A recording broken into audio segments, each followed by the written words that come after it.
Porque a solução é trocar de roupa. Agora, se você observa algo, não foi só aqui em Lucas.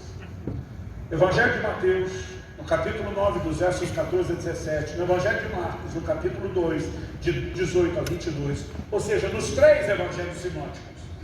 Essas 2 parábolas, a que eu li, a próxima que eu vou ler, elas entram apresentadas por Jesus no contexto da discussão do jejum. Nos 3 evangelhos sinóticos, Mateus, Marcos e Lucas. João não fala disso.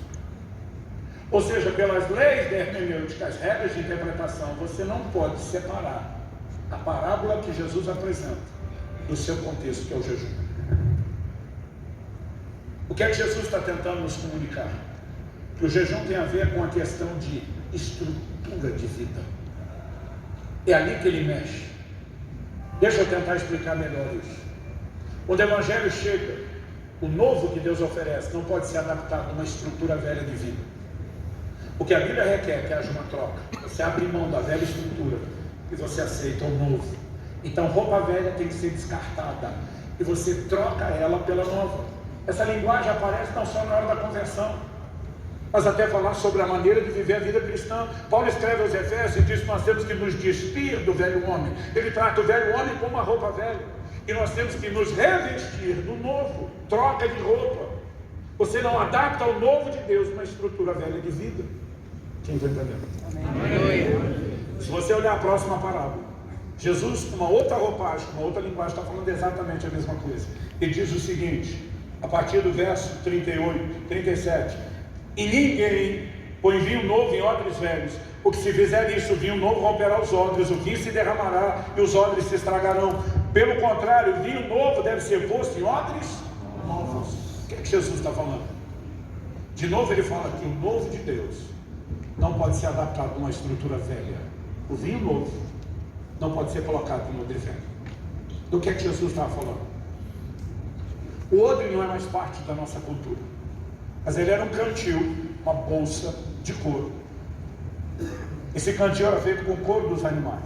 Em toda a Bíblia você vai encontrar uma menção, uma única menção de um odre contendo água, uma única menção de um odre contendo leite.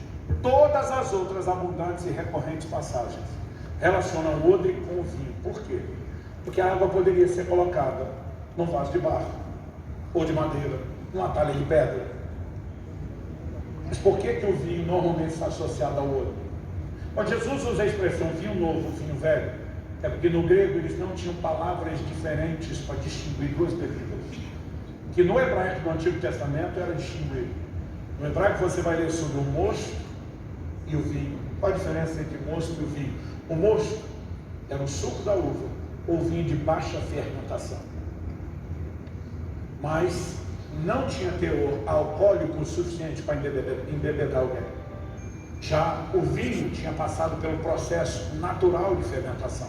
O álcool não é adicionado na bebida, são os açúcares da bebida, a fermentação dela que proporciona isso. No original grego eles não tinham palavras para distinguir. Então eles falavam vinho, aquilo que vem da uva, novo. Novo não fermentou ainda, velho já passou pela fermentação.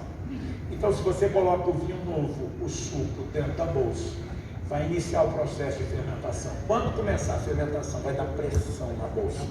E se o couro for velho, ele não aguenta a pressão, ele arrebenta.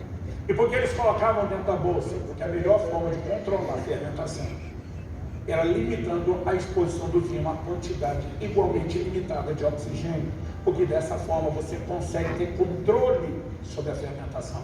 É por isso que eles punham na bolsa de couro. Então Jesus está dizendo, se pegar o novo de Deus, o vinho, e colocar numa estrutura velha, vai dar ruim. Pense em algo que tem o poder de dar paz e validade ao Evangelho. É quando a gente tenta adaptar o novo de Deus a uma estrutura velha de vida. Então Jesus está dizendo, vinho novo precisa de uma estrutura nova. E ele relaciona o assunto do jejum com a questão da estrutura. Pastor, como exatamente o jejum impacta a estrutura? Honestamente, eu não vou arriscar dizer que eu tenho explicação para tudo.